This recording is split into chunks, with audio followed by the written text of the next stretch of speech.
Wait, Welcome everybody to another online edition of Law MEHER book reading. We're starting from page 1681. And Marvin, would you like to start reading? okay. And I believe we should be starting at the end of that first section in the smaller print. That's where we stopped. So, beginning here, Baba departed Bombay at 9:30 p.m. on the Frontier Mail train with Chanji and Gustaji. None of his lovers was permitted to come to the station. Rao Saheb, who was characterized by Chanji as having a very strong physique and constitution, and capable of withstanding the rough conditions of being with Baba for 1 year of seclusion in the Himalayas, had already left for Baroda. Rustam, Ramju, and Adi Sr. left for Nasik the next day. Although Baba's destination was kept strictly secret from his lovers, he indicated to them that he was going somewhere in the Himalayas. In actuality, Baba was on his way to Mount Abu. Traveling through the night in the lowest class, Baba and the Mandali had a restless, sleepless night, crammed into a crowded compartment of passengers, quote, snoring with loud and horrible noises that would make the dead awake from their graves, unquote, Chanji noted. They had to change trains in Ratiam for, pinch out a little, for Chintorgarh to continue to Udaipur, where they stayed at the Fatah Memorial Sarai, first floor, room number 3. Although the weather was still quite hot, a search was made for a secluded spot with water nearby. But when no such place was found, they proceeded to Ajmer by train, arriving on Sunday, June 9, 1935. In Ajmer, Baba went by taxi to the tomb of Qutub Khawaja Muinuddin Chisti to pay his respects. He went inside while the Mandali remained in the car. While Baba was inside, 2 bearded old men suddenly appeared and stood on both sides of Baba's taxi. When Baba came out from the Dargah, the driver went inside to pay his obeisance. The 2 old men maintained their silent vigil beside the car. Gustaji, Rao Saheb, and Chanji were surprised by the men's odd behavior. But Baba remarked, they have been sent by Khwaja Saheb to serve me during my stay here. They reached Mount Abu the same day and went to a dak bungalow. Although it was located in a quiet district, Baba did not like staying there. The next day, he asked Chanji to find a better location. They went to see the Kansama's home. Footnote.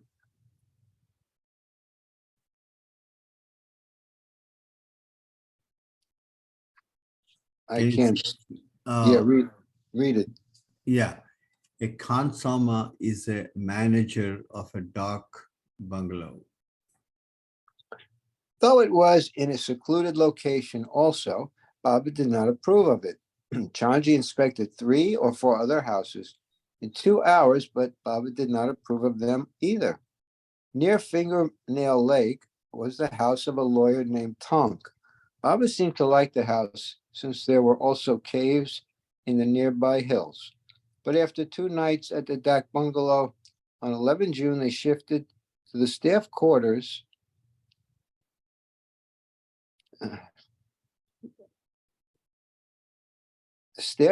of a school or a public institution and began cooking for themselves.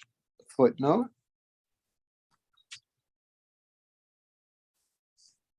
The exact location of the staff quarters is not known, though Chanji noted it was near Hamilton Inn and arranged by a Mr. Farid.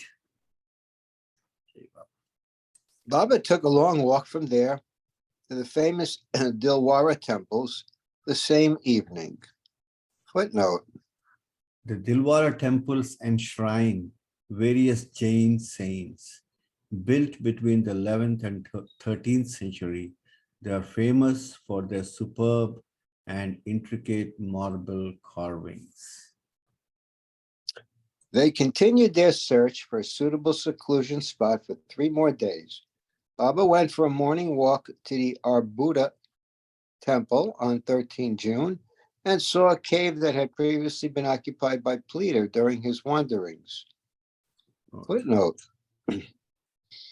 This is an intricately sculpted temple carved out of rock, dedicated to our Buddha, a powerful serpent who rescued Nandi, the sacred bull of Lord Shiva, from a, how do you say this, chasm or chasm? C-H-A-S-M. Chasm. Chasm, okay. Do you want me to read the whole thing again or? No, that's good enough. Okay. Thank you. The Gaumukh temple, from the mouth of a cow, that's what it means. Gaumukh temple is nearby with images of Rama and Krishna, like a similar temple in Mahabaleshwar, which Baba had visited. A natural spring flows out of sculpted cow head. Pleader had carved Meher Baba's. Wait a second. Oh. Pleader had carved Meher Baba's name on the stone walls. Baba liked the place and observed, if I can have this cave for 4 days, it would be good. That evening, Baba visited Sunset Point, the most popular viewpoint in Abu, where hordes gather every evening to watch the setting sun. Another footnote. Baba went back to Sunset Point 2 evenings later and to Palanpur Point on the 17th and 18th evening. Baba and the Mandali returned to the Arbuda cave early the next morning to inquire about permission for Baba to stay there. Rayo Seb took some photos near it. The keeper of the temple remembered Pleader clearly and was eager to have Meher Baba's darshan. Since Baba wished to remain anonymous, to avoid demand, he passed himself off as one of Meher Baba's disciples. While at Mount Abu on Monday, 17 June 1935, the conversation turned to Persia and the Shah of Iran. Baba remarked, Reza Shah alone cannot bring about changes in Persia, nor can he revitalize the spirit and attitude of its people to suit modern ideals. Footnote. Okay. Reza Shah Pahlavi, 1877 to 1944, was Shah of Iran from 1925 to 1941. In 1941, he was deposed by the British and Russian forces because of his German sympathy during World War II. He has lost the original objective and will not last long on the throne. All this noise on his part is not a sign of courage, but an expression of the cowardice hidden within him. Quite the reverse of the true spirit of bravery shown by Germany's Field Marshal Hindenburg. Paul von Hindenburg, 1847 to 1934, won great victories on the Eastern Front of Europe during World War I. He was president of Germany from 1925 to 1934.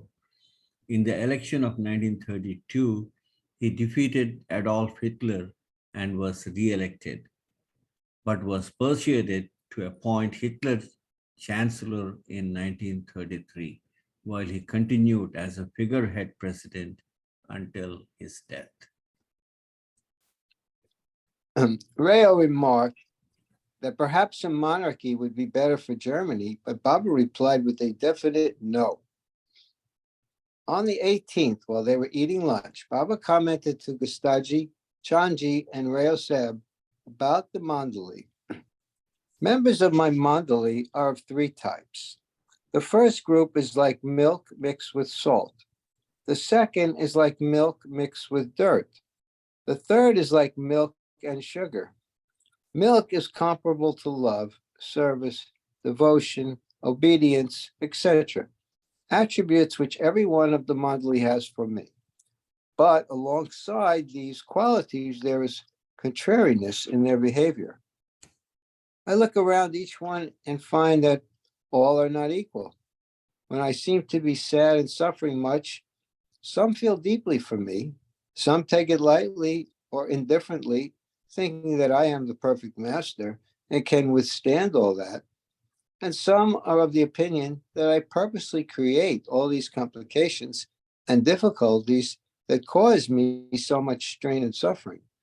I know well that all of you have love, devotion, and faith in me, but I behave differently with you because of your varying behaviors.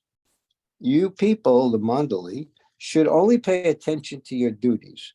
By creating different circumstances, I afford you the opportunity to serve me, but you spoil the milk by mixing salt or dirt in it. That is, when you disobey my instructions. Continue putting sugar in the milk to make me happy. Always keeping me happy is to mix sugar in the milk. The pre-monsoon weather was damp and chilly, with occasional drizzling rain, preventing Baba from walking much. Baba daily discussed going elsewhere, such as back to Ajmer, but in the end, he remained at Mount Abu at the staff quarters for almost 2 weeks. He may have returned to the Arbuda temple cave and sat in seclusion there for a while, but its stone walls made it too chilly to stay for long. When the weather permitted, he went for walks about the town and surrounding hillsides, but his identity was kept secret. Although, as Shanji observed, people did mark Baba out as someone whose inviting personality and looks commanded their attention and respect, and who they held in reverence, unasked. While at Mount Abu, Baba dictated this letter to Delia in London. You say you are all scattered in different places and feel concerned. My mandali here are scattered too, and I myself among these mountains am away and aloof from all. But there is a purpose behind everything, especially behind all I do for my circle and others in general. It may make one scared at times, but later on, when the outcome is seen or experienced, and the object behind all that I do is revealed, everyone does understand. Meanwhile, just follow your right impulses, wherein you will always be guided and helped by your beloved, who looks after you as you can scarcely imagine. Learn to accept things as they come quietly, without worrying, and much of the anxiety that is unnecessary will disappear, and things will look easier than at first. To another person in the West, Baba wrote the following from Mount Abu. Explain to all the dear ones you mentioned in your letters that during this seclusion, I am doing important inner work in consideration of which all the other external work of the world, however urgent it may appear to be, is practically of very little value. Explain that the experience of the world, which each is passing through, is nothing but phases of life each has to pass through, suffering one way or another. The whole world at the present moment is passing through a period of transition, and all suffer differently. While all humanity thus suffers from material considerations or losses, very, very few suffer for spiritual cause or consideration, and those suffer best for the ultimate good. While in Mount Abu, Baba's health was still far from improving. His stomach especially troubled him. The drinking water was full of salts and minerals, and he fasted for some days on milk. In addition, as mentioned, the weather was cold, foggy, and rainy. And Baba was bothered by the strong winds.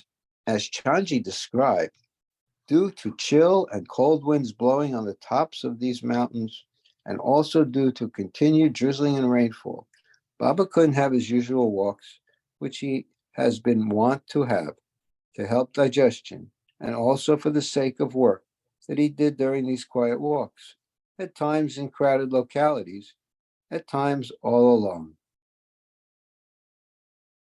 But against all these odds, with unyielding tenacity and determination of the divine will, he has stuck to the place for the sake of the work that he has to do, taking on himself all the burden of suffering thus created by the opposition of Maya in every conceivable way.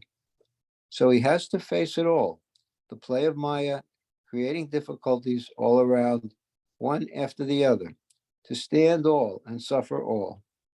Those of us who are with him see how he puts up with all of these hindrances to his work, quietly, as he alone could.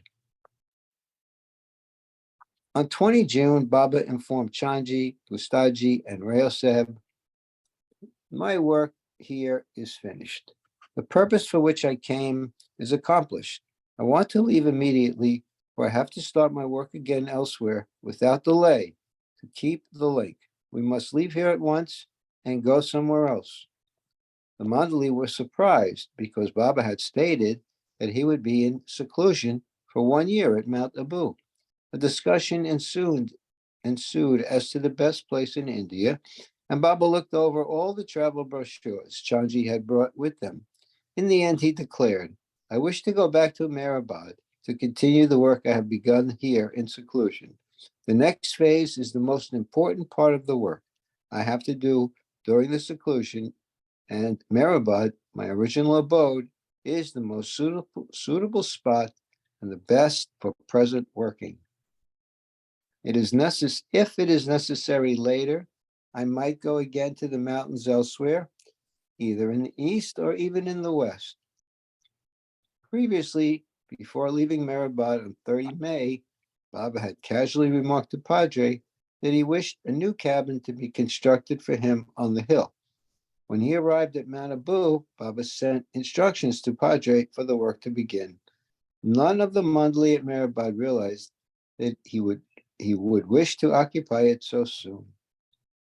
Baba left for the town of Abu Road at 2 p.m. on Sunday, 23 June, 1935, where he boarded the Sindh mail train at 4:15 p.m. He emphasized to Chanji, Gustaji, and Rayoseb that his journey and arrival at Meherabad must be kept strictly private, that it be carried out in absolute secrecy. Arrangements were made accordingly, with telegrams being sent only to the few who would prepare for Baba's arrival. Baba even wished to be in seclusion on the train, yet he traveled by third class part of the way, which was more crowded.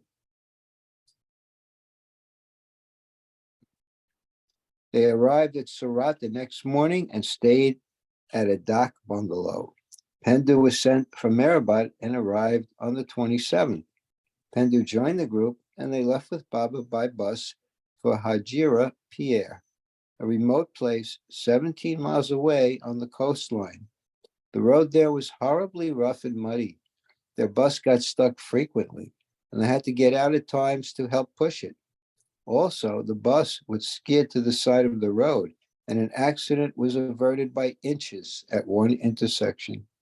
Finally, they reached Mora and hired 2 bullock carts to complete the journey.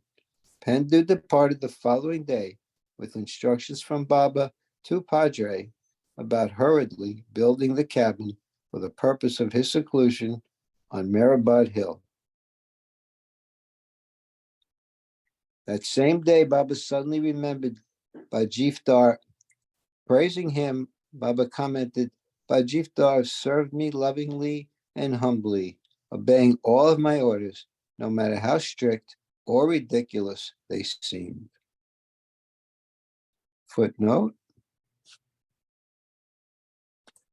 Chanji met Bajifdar a month later in Bombay and found him in a pitiable condition, jobless and financially destitute, but putting up a brave front.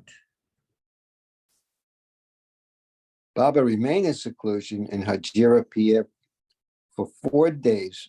A spring was nearby, and Baba remarked, "It is the best water in the world." The water at Abu had been full of minerals and salts, making it difficult to digest. Baba and the group returned to Surat by boat on Friday, 5 July 1935, and stayed again at the Dak bungalow. Joined by Jalbai the next day, Baba left for Navsari at 1:15 p.m. on the 7th July.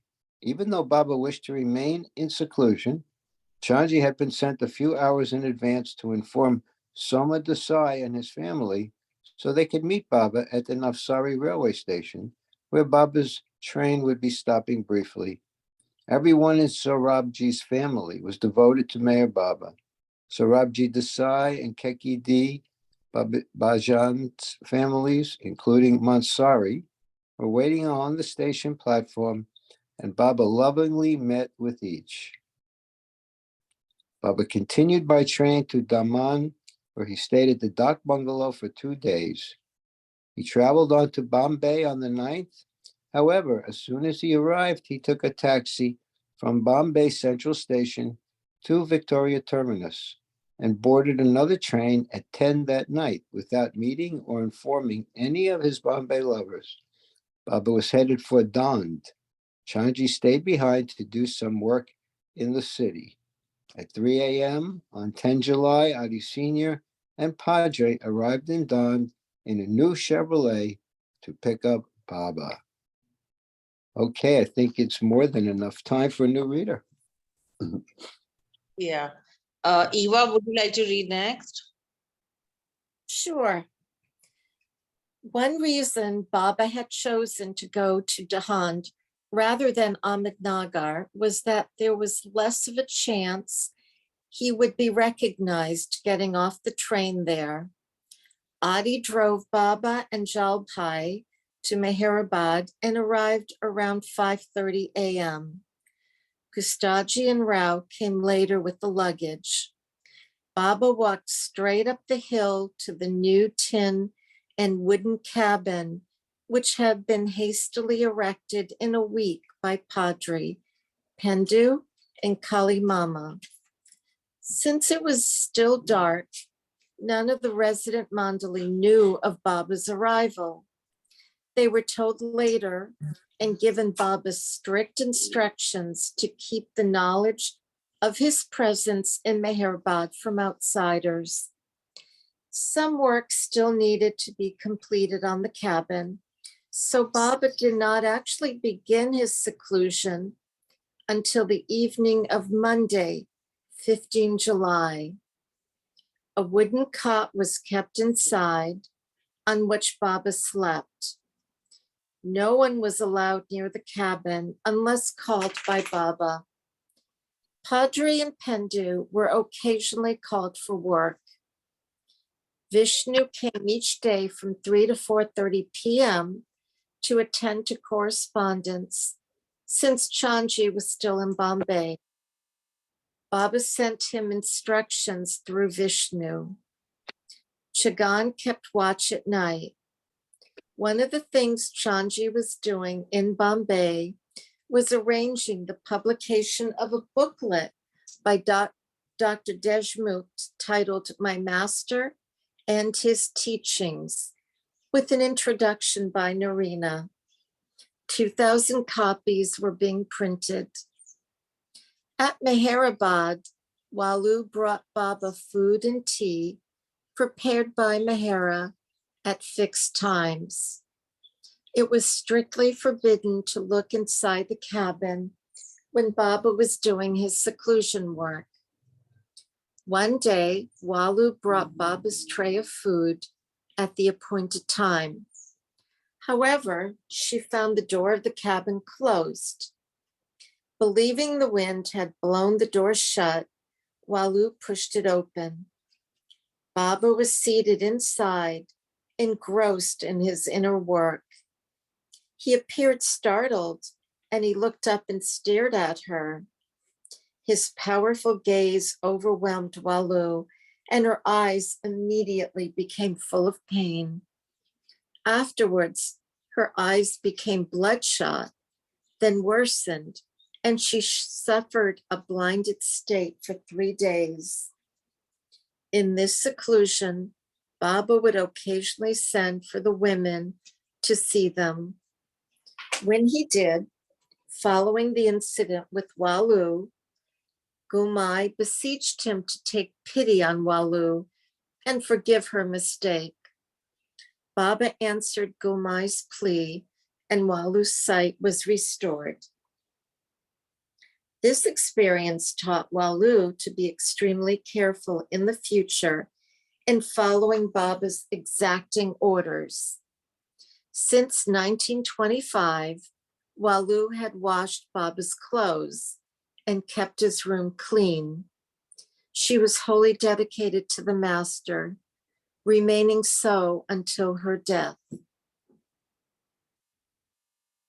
Upasni Maharaj paid a brief visit to Kushru quarters on 23 July, where he met Gumai and her daughter Piorja.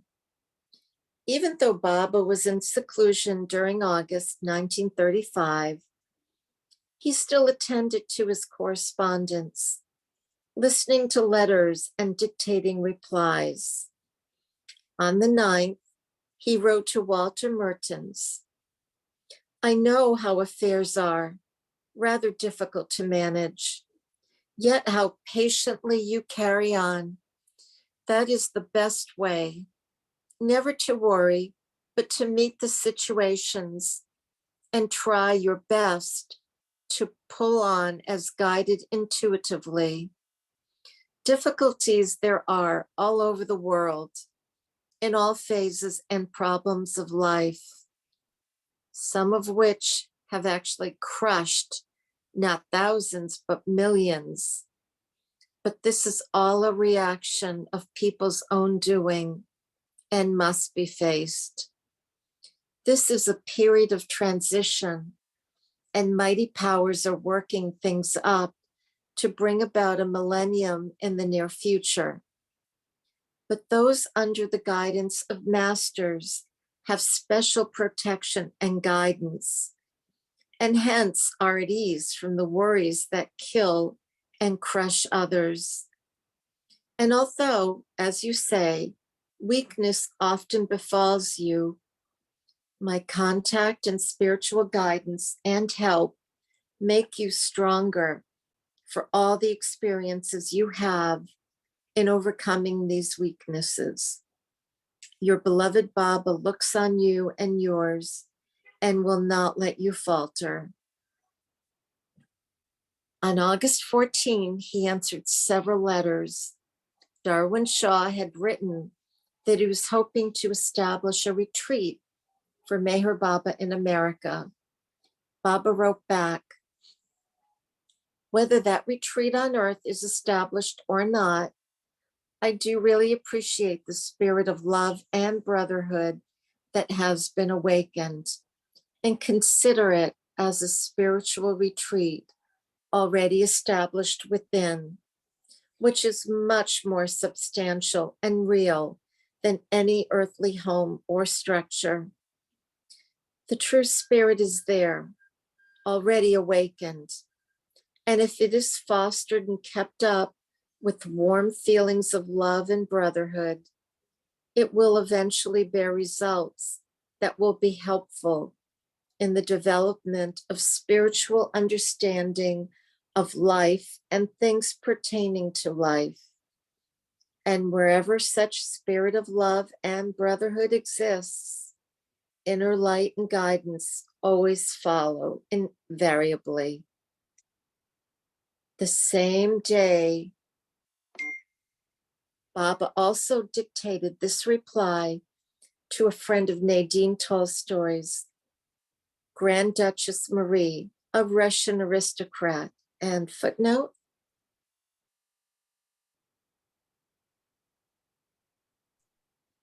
Mary was the granddaughter of Tsar Alexander II, the daughter of Grand Duke Paul and the cousin of Tsar Nicholas. Thank you. Many bitter experiences of the past often open new vistas that help one to understand things better as they really are, not as they appear. Your hard trials in life have been instrumental in making you what you are now, a changed being with a different outlook on life, ushering you into the spiritual reality where you alone will find peace, bliss, and love everlasting. And on the 14th, Baba wrote to a woman named Tamara, who had been deceived by a charlatan who claimed to be a guru. There comes a time in the life of everyone when one finds oneself at the crossroads of life, and one's future life depends on what turn one takes at that critical moment.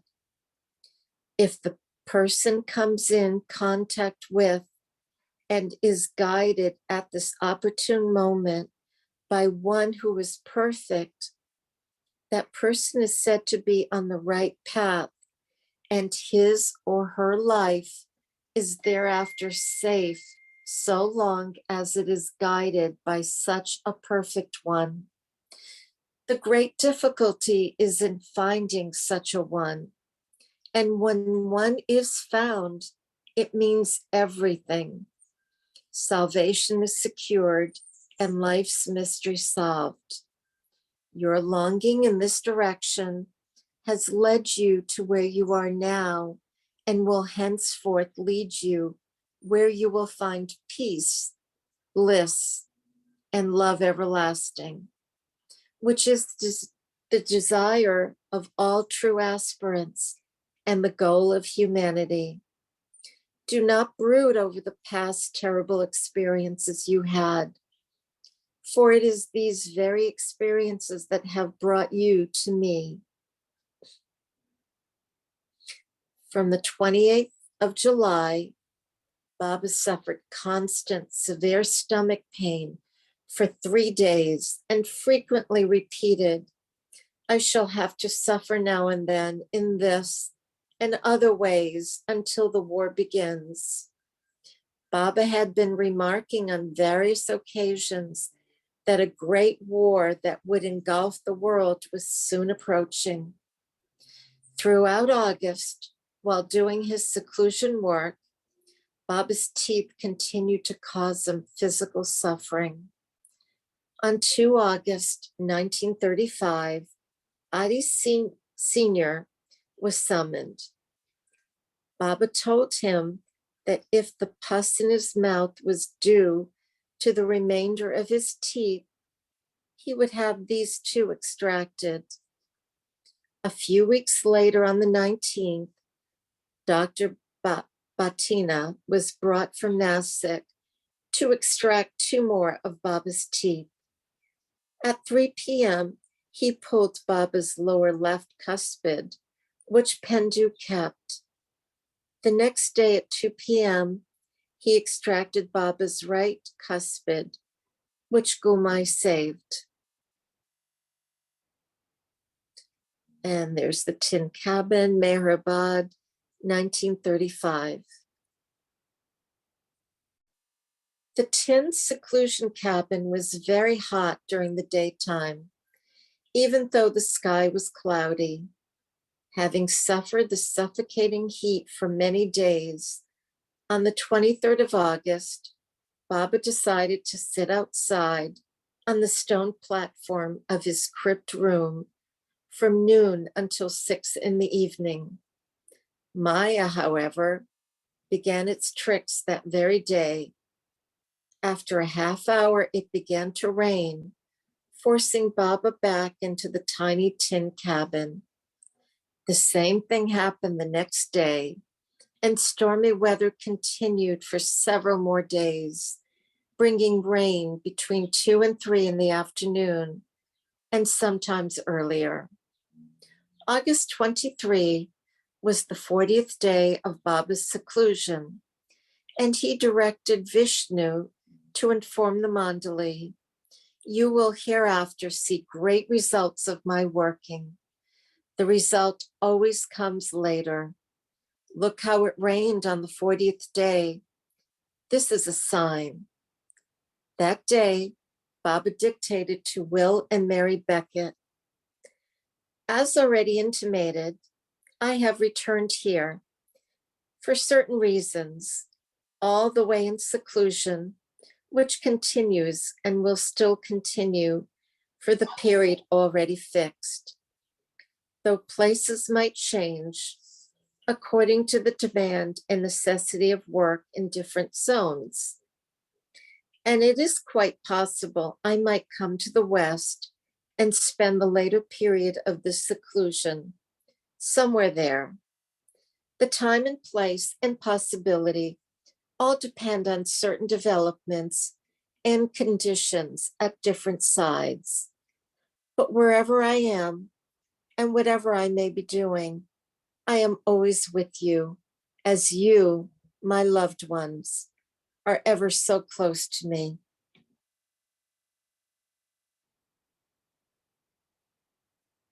Baba wrote to Minta the same day, "No worldly love can ever take you away from your darling beloved Baba. Shalimar, Shalimar, one day this will come to pass. I am your driver, you my car. I your boy, you my lass." On Thursday, 12 September 1935, Baba came to the kitchen and sent for Mehera and Khorshid. He asked Mehera, "Would you obey me and wholeheartedly do what I say?" "Of course, Baba," she said. "I will do so with all my heart, as I have been doing up till now and will forever." Baba instructed Khorshid to bring a needle. Taking the needle in his hand, he indicated to Mehera, "Promise me by signing your name in blood on my arm." After Baba pierced Mehera's right middle finger, she wrote her signature with her blood on his left forearm. Baba ordered her thereafter not to sign her name, as if to seal the agreement. Meher's complete willingness to obey made Baba very happy. Pilu Mama Sata at Akbar Press had given Baba a puppy named Chum. Chum was kept at Meherabad and grew into a sturdy, ferocious watchdog. During the seclusion, Baba had the dog brought to be near him, and Chum would sit outside the cabin. However, he was so protective that he would not allow anyone near the cabin without barking and growling. During this period, a cow periodically visited Baba in his place of seclusion. Baba would take a break from his work, stepping outside the cabin to feed chapatis to the cow. Chum was jealous and would chase the cow around the cabin, barking furiously. In spite of this, the cow would not leave until it received something from Baba's hand. Baba was amused by the circular interplay of these two, and age hoped it lightened the burden of his work. And there is a picture of Baba with Chum. On Saturday, 5 October 1935, Baba composed this poem, which he directed the Mandali to read aloud in the evening. "Oh, damn good Meherabad, Mandali Mahal, palace. In face of storm or rain or gale, attacked by thunder, lightning, hail, you must not fail, you must not fail."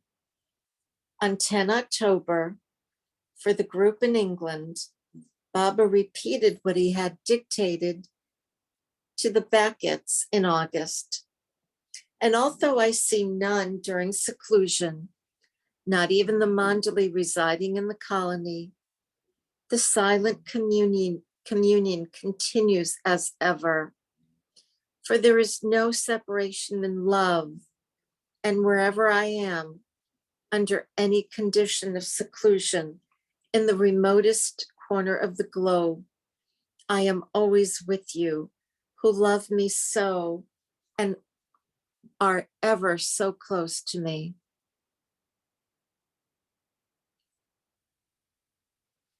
In October, Baba's seclusion began on the 15th of July, was disturbed day and night by strong winds and thunderstorms. So Baba decided to change the place of his work and left for Panchgani on Tuesday, 15 October, 1935, to stay in the cave at Tiger Valley. Accompanied by Jalpai, Baba was driven by Adi Sr. in a new Opel. Vishnu, Chagan, Kali Mama, and his son Murli went in advance. Chanji joined them on the 16th from Bombay. At Tiger Valley, Adi Sr. and Chanji shared the night watchman duties near Baba. Baba was uneasy and complained of a stomach ache and had little sleep the first night. From the very next day, Baba spoke of going elsewhere in the vicinity where he was not known. He went for a drive to Mahabaleshwar on the 16th to Bombay Point and walked around Meher's mother Dolamate's property, Mayat House, which had been rented out.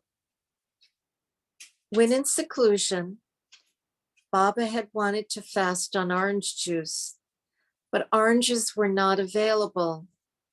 He therefore tasted only on water, or he therefore fasted only on water.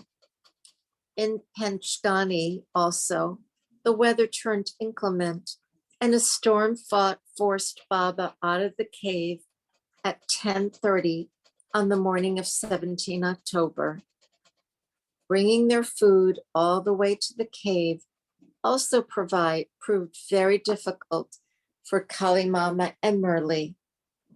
Baba shifted to a private bungalow in Panchgani, belonging to the brother of Rao Sahib Pandit, where some of the Mandali were staying.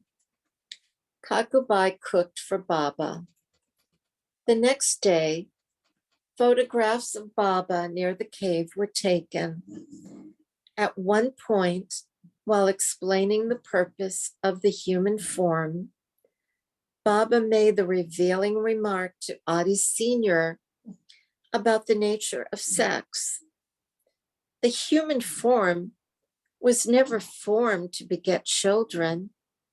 This tendency among people to cohabitate is nothing but animal instinct inherited from all the previous lives of evolution, from the stone to the human form.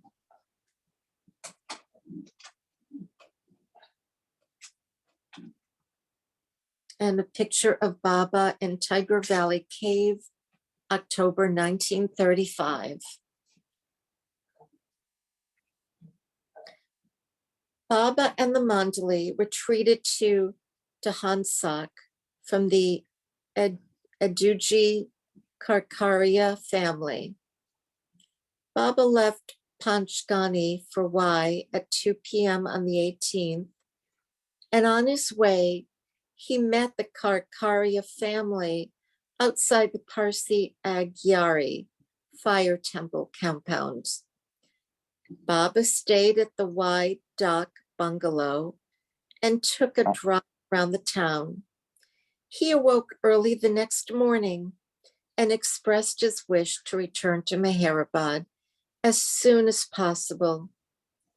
They drove to Pune, stopping at Baba House for lunch with Mimo and Baba's family before returning to Meherabad, where Baba would continue his seclusion. During this period of seclusion, Baba continued to maintain his link with those in the East and West who would write to him by graciously sending them a few words of love, encouragement, and advice. And next reader. Thank you, Eva. Marlon, could you read?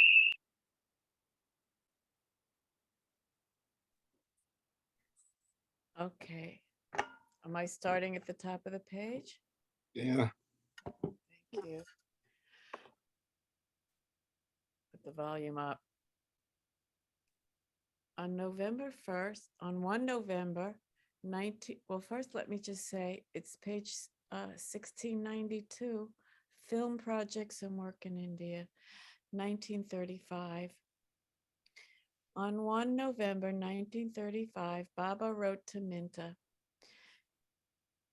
Shalimar, darling, I am still in my cabin in seclusion. I see none, not even the mandali near me in the colony. Vishnu alone is instructed to come up to me daily with the mail and is dictated instructions for replies only to very urgent cases. It is to him whom I have dictated the following lines for the dearest darling of my heart. Minta says, life without you, hollow, empty. Life with you, eternal bliss. Come, O Baba, come to me soon. Now I miss you and your kiss.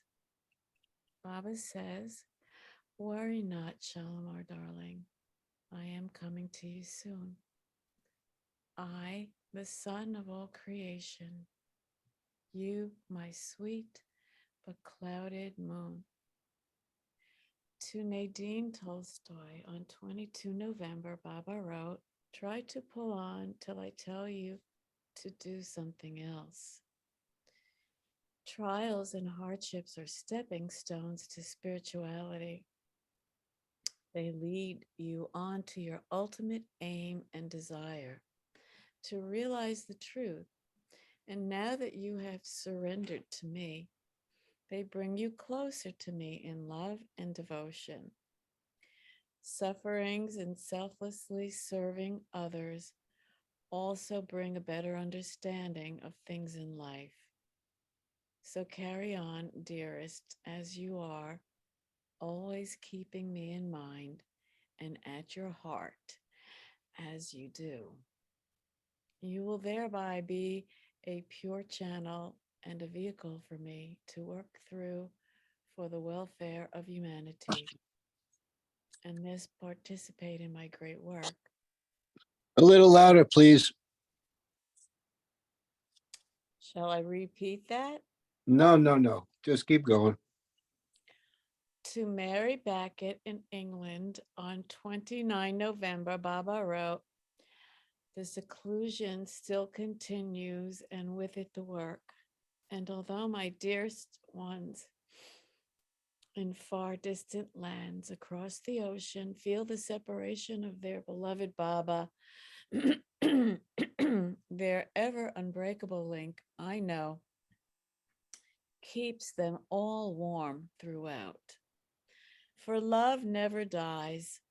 It lives and enables all to live forever, in spite of all the vicissitudes that merely come and go. And those who love as deeply as Mary and my other dear ones live in my heart and thoughts, wherever I am, whatever I do.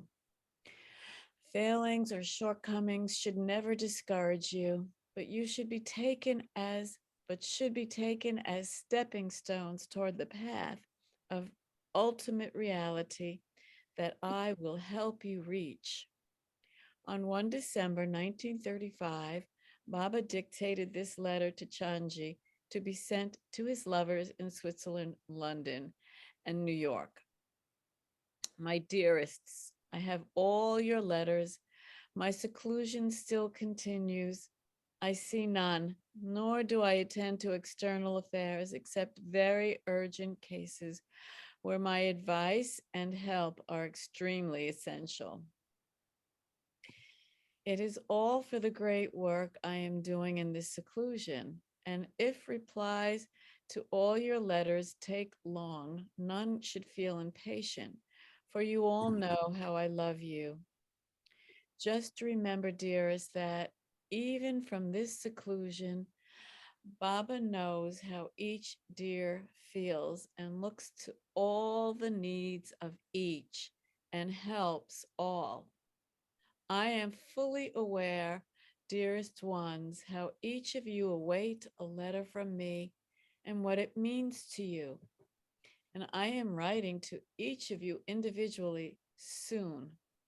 I am very happy that you have been so patient all this time, and I want you to have a little more patience and just wait a little longer. You need to mute yourself, Marvin. Yeah, I know. I got a little pain. Sorry. How closer this patient awaiting and the deep longing bring you all to me. You could hardly imagine. And I am indeed so glad to see your love grow deeper and more intense in spite of the long separation that is so unbearable, as I alone know. But we shall meet soon. Meanwhile, all my love. For Christmas, Baba sent this telegram to those close ones in America and Europe. My love for you, beloved ones, is as infinite and eternal as my divine existence. Not all his correspondence, however, had such a sweet flavor. K.J. Dastur, who was living in Bombay, continued to pester Baba with pleas for money. Baba would send him some, taking his promissory note to repay the amount, but Dastur never did.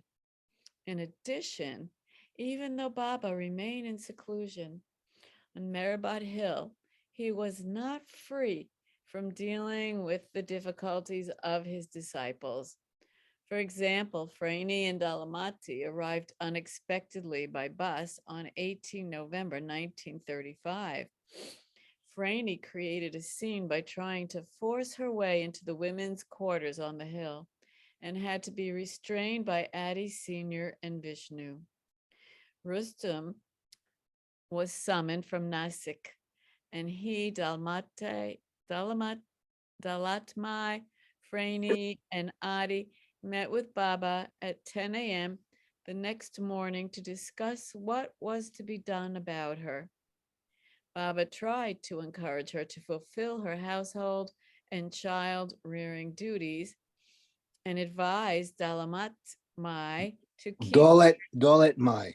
Dalatmai, thank you, advised Dalatmai to keep Frani at the family quarters at Meherbad until she was ready to return to Nasik. Rustum left that afternoon.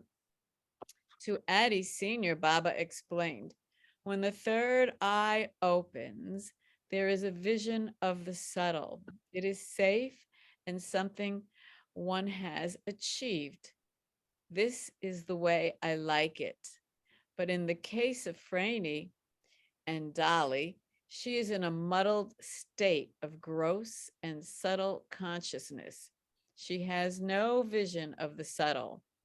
Just as one can feel the presence of a rose by smelling it without seeing it, Franny feels the subtle and its bliss at times, but cannot see it. On the normal gross consciousness level, she is likely to commit blunders and do anything, such as lustful actions or make adverse comments about me. She becomes uncontrollable and is troublesome to me and for my work. Her state of mind, her state of her mind is Rustam's fault and due to reading books. And then in parentheses, it says she shouldn't read. Gomai is to blame for Dolly's condition. 3 days later, on the 22nd, Franny refused to eat or drink anything, causing Baba to become very anxious about her in the midst of his important seclusion work. The result was that by the 29th, Rustam had taken her back to Nasik, where she was kept the first night at Talas's. She continued to act in a disturbed manner, giving much trouble to her husband and Adi Sr., who had gone to Nasik to help Rustam. Franny refused to eat again on 2 December. Thank you. Prakash, could you read next from on 3rd of December? Okay, Jai Baba. On the 3rd of December, 1935, Baba himself went to see her, driven in a Pontiac to Nasik with Kalingad and Murli. There is a footnote here. Let me read that. Murli's brother, Babu Khale, had been staying at Meherabad also, but left on November to take a job teaching in Panchgani. I have to learn to read well. Chaji met Baba there. Baba spent time with Franny, Rustum, and their family, urging Franny to change her ways and not insist that she be included with the women mandali at Meherabad.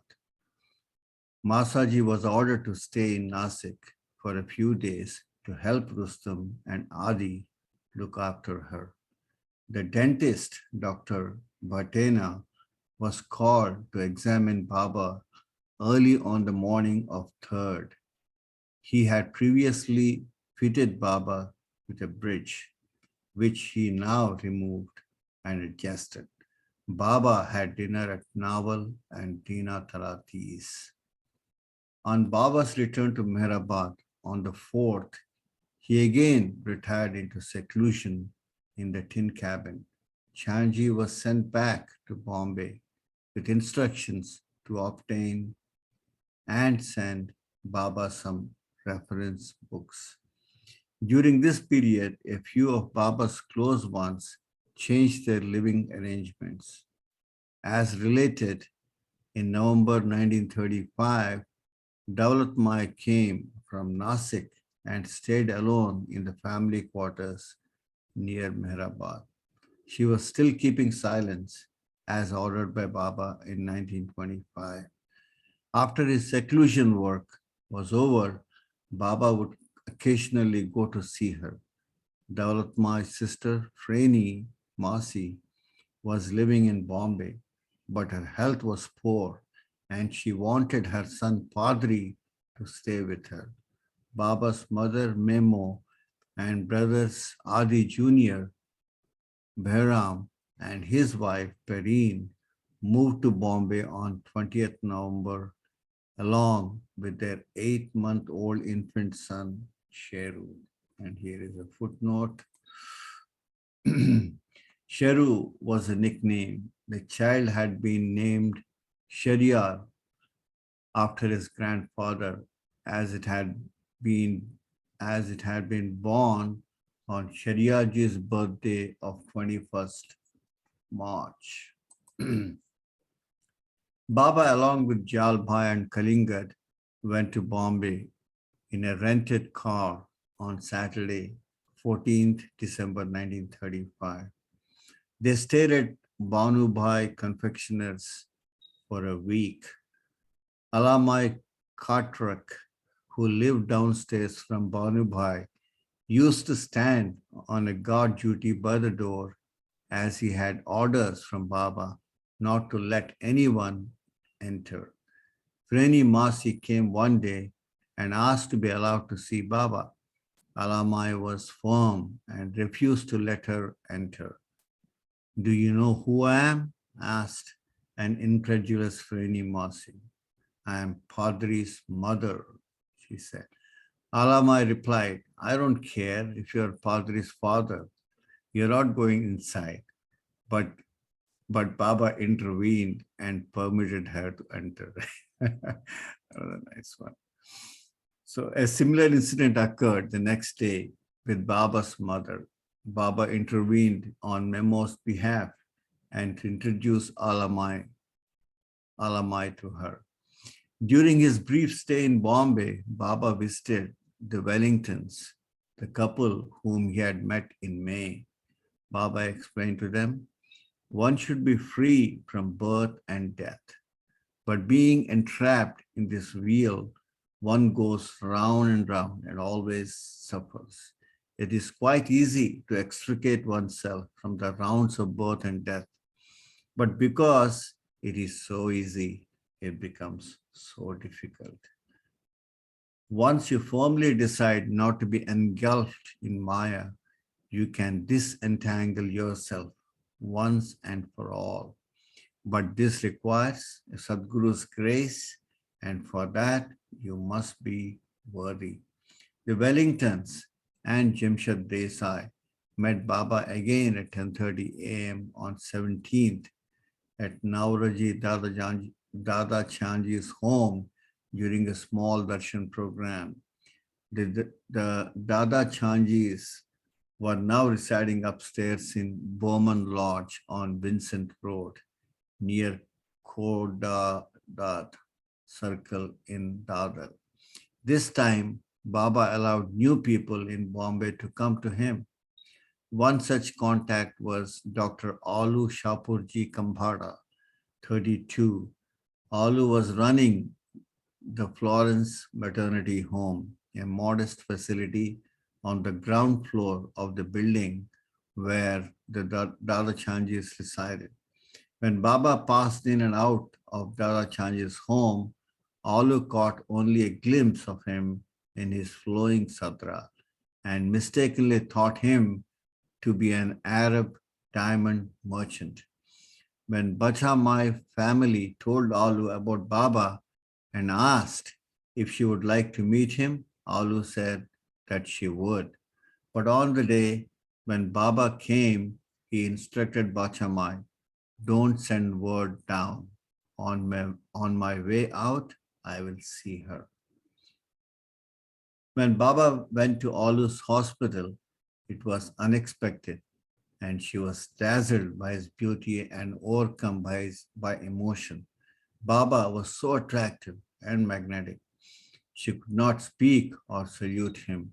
Chanji was present and finally offered Baba a chair and brought one for Alu. Baba then gestured, ask me some questions, ask me something. All of a sudden, Alu blurted out that she wanted to go to England. The thought of traveling abroad had never occurred to her before that moment. Baba replied, not now. I will send you later. Ask me a second question. Alu was quiet. Then Baba spelled out, I do not speak, but you must speak. With difficulty, Alu explained that an alarming number of children were dying of a diarrhea epidemic, and she would be very happy if it stopped. Show me your hospital, Baba dictated. He was taken from room to room. One room was filled with Parsis who were adamantly against him, and Baba did not step inside. After the tour, Baba spelled out, no child will die. True to his words, none of the children in Dr. Alu's hospital expired. Nargis Dada Chanji had been ill and had lost a lot of weight. Before departing, Baba noticed how thin she was. He pointed to a thick pillar and indicated to her, I will make you fat. Baba returned to Meherabad on 20th December via Nasik in a rented car accompanied by Kaka and Kalingat. Baba decided to shift his seat of residence to Mysore in South India. To make the arrangements for this, Baba left Meherabad by train at 5 p.m. on 31st December 1935, accompanied by Neelu, Gustadji, and Bhagirath, a young lover from Ahmednagar. Bhagirath is a young lover from Ahmednagar. After a brief halt in Bombay on the 1st, he arrived in Pune the next evening, where Vishnu and Chanji joined them. There was much confusion over their tickets and booking a private compartment. So Baba decided to go by the next day's train. They spent that night at the train station in the first class waiting room with Neelu and Chanji sharing night watch, and boarded the Bangalore Express at noon on the 3rd. During this period, Baba had forbidden visitors from bowing down and touching his feet, and the men and women mandali likewise were prohibited from taking darshan. This had begun with the period of his seclusion on Meherabad Hill, at which time he had also stopped giving darshan to the general public on Thursdays and Sundays. However, at the very first station where the train halted, a railway official recognized Baba and approached him for darshan. Fortunately, he was prevented from bowing down to Baba, and it was explained to him that Baba was in seclusion. Precautions had to be taken at every stop to ensure that Baba was not disturbed. During the train journey to Bangalore, Baba informed the Mandali about his future activities, stating, "If a suitable place is found in Mysore for seclusion, I will bring the women Mandali only on condition that Chanji stay there also. But if I go to the west, Chanji will have to be with me." Chanji consented and Baba was pleased. They reached Bangalore on the evening of 4th of January, and Sampath Iyengar and his family were waiting at the station. As soon as Baba's group arrived, people wanted darshan. To end the confusion, all were informed of Baba's strict wish: no darshan. After eating dinner at Iyengar's home, Baba returned to the station and continued by train to Mysore. Arriving in Mysore. Sorry. Okay, thank you. Thank you, Prakash. Let's have another reader, please. How about Rosalie? Okay. Arriving in Mysore on the morning of the 5th, they checked into the modern hotel. Soon after, they went in search of a suitable bungalow for the women Mandali to stay in. They found one, and after renting it, Baba returned to Meherabad for five days later. Preparations soon began for their departure to Mysore. Gulmai and her daughter Piroja were called to Meherabad on 22nd January. Baba wished them to stay at Meherabad, but a few days later told them to remain at Kushru quarters. Chanji arrived on the 24th for the day, and Baba discussed his travel plans with him, Vishnu, and others. On the 28th, Masaji arrived from Nasik, contrary to Baba's instructions sent by telegram. Baba was furious and sent him back to Nasik forthwith. On 30th January 1936, Baba left at 6 a.m. by bus for Pune with Mera, Mani, Naja, Khorshid, Sunamasi, Walu, and Indu Subnis, Waman's daughter. Vishnu and some of the Mandali had left before them in a separate bus with the luggage. Chanji, Chagan, Kale Mama, Wal Saheb, Mehendarg, and Bhagarath proceeded to Pune by train. Adi Sr., Pendu, Jalbai, and Gustaji drove with Tukaram in a new Ford. Footnote.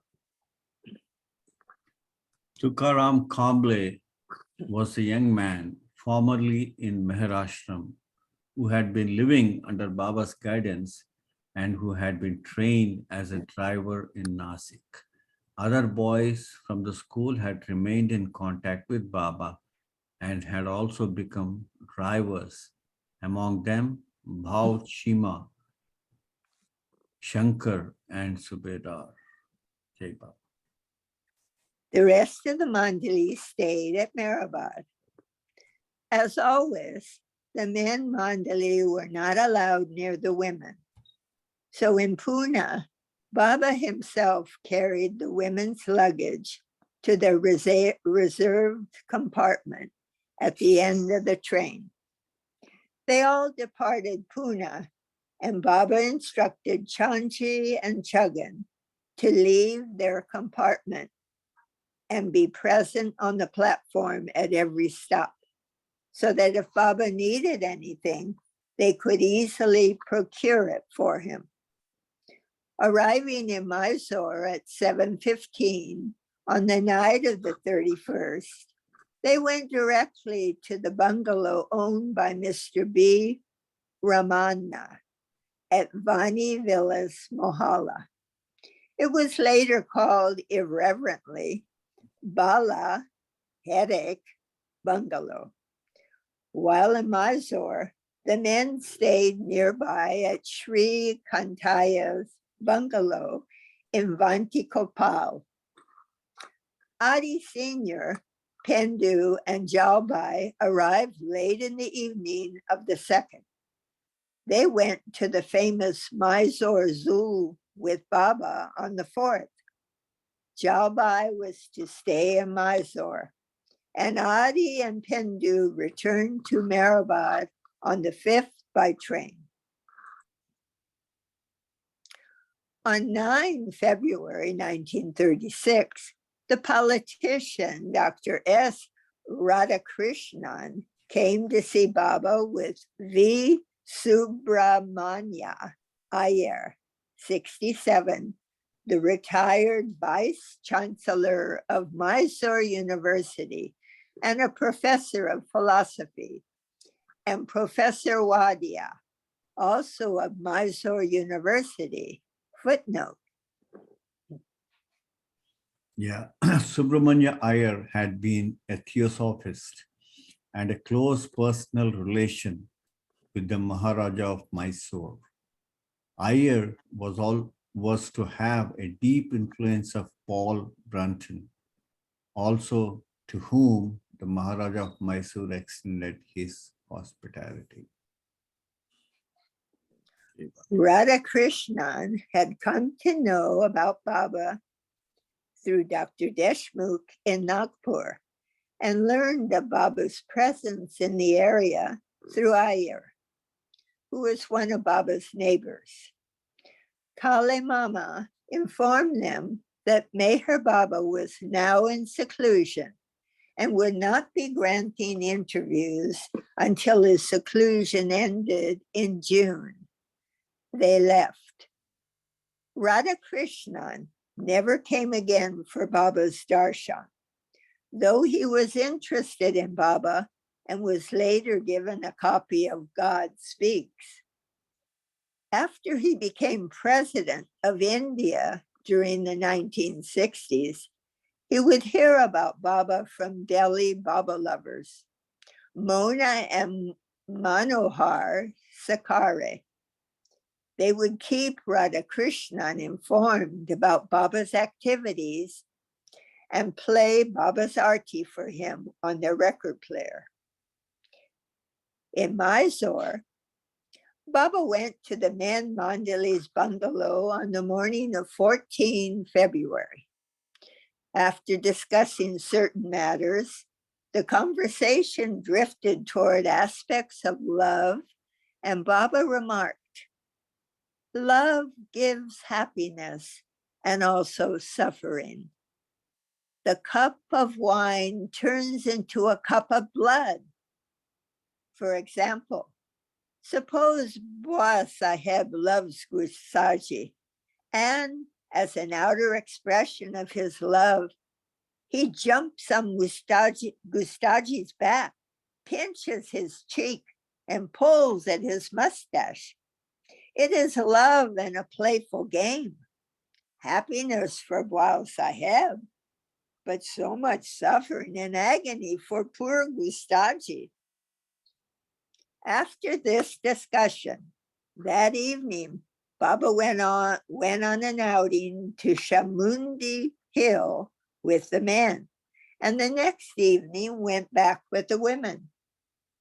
There was a Hindu temple on Chamundi Hill.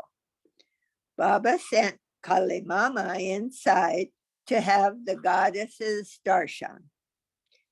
Before moving to Mysore, Baba had emphasized that the Mandali not observe his birthday, since he would be in seclusion. Accordingly, it was not observed in Meherabad, Ahmednagar, Nasik, or Mysore. Baba visited Bangalore on Sunday, 16th February, 1936, the day of his 42nd birthday, according to the Zoroastrian calendar. He had already informed the Iyengar family that his birthday was not to be celebrated, and he would be visiting only to see the family. Baba even stopped using the alphabet board that day and communicated only through signs and gestures.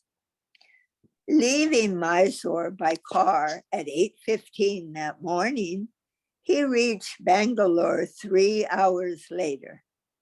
The Iyengars graciously received Baba, but according to his wishes, no arti or worship ceremony was performed. Okay, I think it's time to end the reading for today. Thank you, everyone. Kasha, stop the recording, please.